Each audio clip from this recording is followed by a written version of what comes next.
Of GB Rail Freight, and as those that have heard my speeches before will know, I will now bore you for about 2 minutes about GB Rail Freight before we get on to the main thing, which is obviously Northampton Saints and Jim. GB Rail Freight is something I'm very proud of. We set the thing up 15 years ago when there was a couple of us in a pub in London contemplating what we might do, and we decided to get into the rail freight market following the privatisation of BR.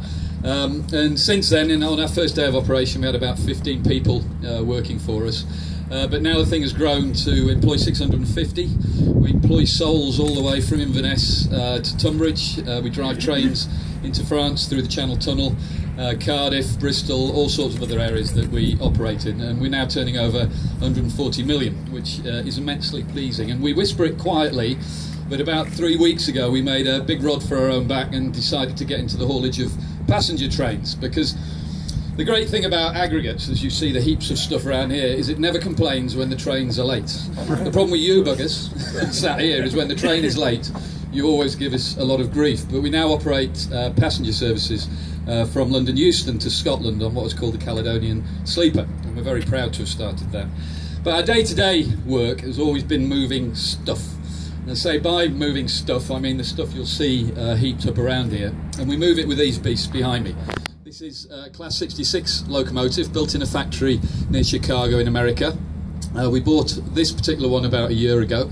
She cost us $3.5 million, which, because the exchange rate was 1.7 to the pound at that stage, worked out at about £2.5 million. We now have 72 of these. We started with 5, but we've got 72 of these locomotives. We have another 7 on order. We've just ordered 7 that are going to be delivered towards the end of this year. Last year alone we spent £55 million on these locos, and we're spending another 20 million this year. But today's about, obviously, Northampton Saints, but it's also about why we're here in Wellingborough. This site, there's a little bit of history to this place actually, because this site has been a railway yard for over 100 years. It was originally based around what was Northampton's main product, which was ironstone. And the ironstone used to be up in the hills in Findon, up behind us there. There used to be a narrow gauge steam railway that used to bring it down into this yard, where it's transferred into bigger wagons to work elsewhere. And in fact, if you dig through the undergrowth up there, you can still see a tunnel where those trains used to go through, because they used to source blast furnaces that used to be across the other side in Wellingborough. But this place had fallen derelict. It was closed in the 80s by British Railways, which is what we used to do in BR days. And we resurrected this place initially to do work for London Underground, and you'll see the cranes and some of the wagons behind there are all about moving stone, moving sleepers, moving rail down onto renewals on London Underground. But more recently we've been looking to expand into other areas, and that's when I met Martin Hill. Now, those of you that know Martin Hill here will know that he's a little bit of a character. Now, I'm a round ball man, I have to admit that, having grown up in the northeast.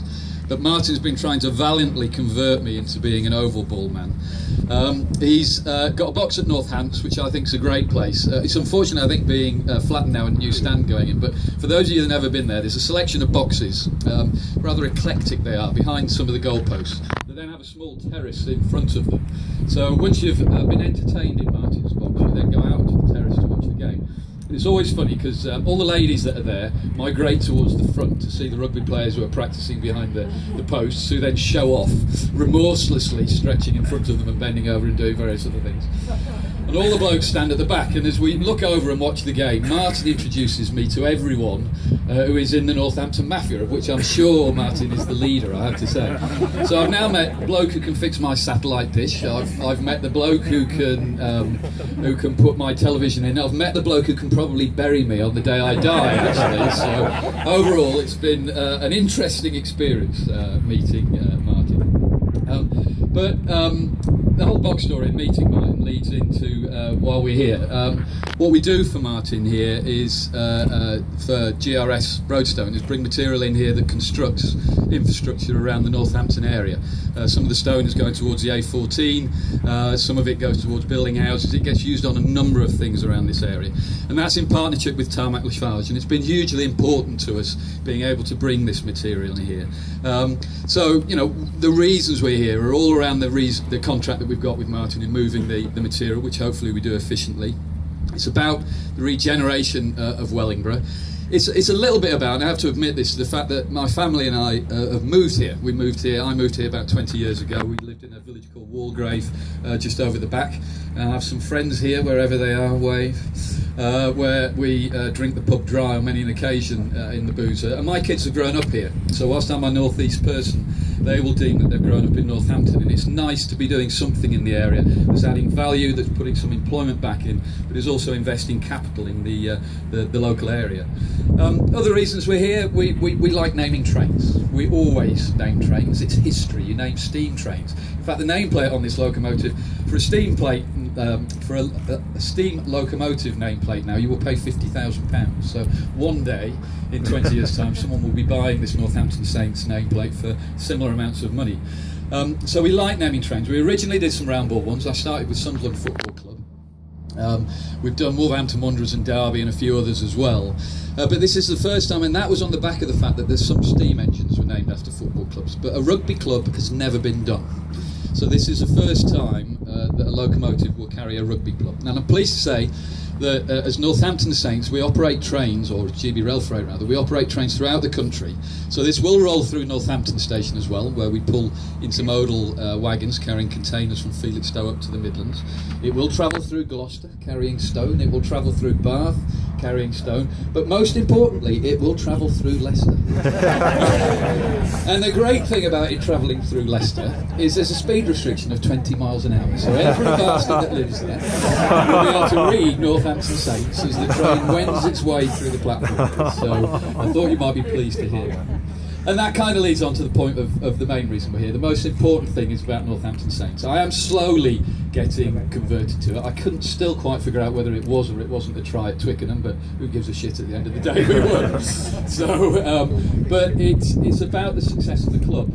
We had a friend that we met through my kids at school, Tom Smith, who played for Northampton. And Tom was in the dark old days when we were in the lower division and coming back up again. But now the club has become hugely successful. Now the club, if you look at the league table, is the best in this country. And it's being a Sunderland supporter, that isn't something that I'm very used to. So it's fantastic the success that Northampton Saints have had. And on that note, therefore, I'd be very glad if you would give a round of applause to Jim Mallinder, the Director of Rugby at Northampton. And I'd like to ask Jim just to say a few words with you.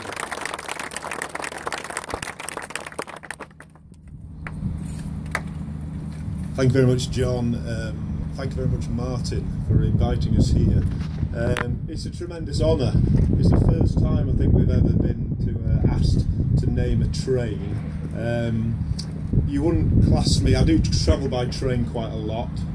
I certainly am not an anorak, but I think from now on I will be having a little look and always checking to see the name and checking to see if the Northampton Saints is not chugging through but hopefully flying through the station and more importantly around the country. It's great that we got something named after the club in terms of our success. It's been a great few years since myself, Dorian West, Dylan Hartley already at the club, and then we've had a number of people who've joined us. Alex King's here today, George North over there, and we're seeing the club grow from a team which was in the second division, coming through into the Premiership and winning some competitions in Europe, and ultimately winning the league last season was a tremendous honour. And we're absolutely delighted that you've asked us to, in a way, celebrate our success by having a train named after you. So it's fantastic. So to everybody associated, thank you very much indeed. I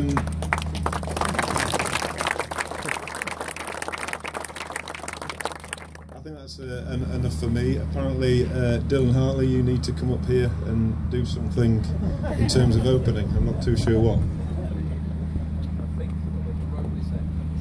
Hello.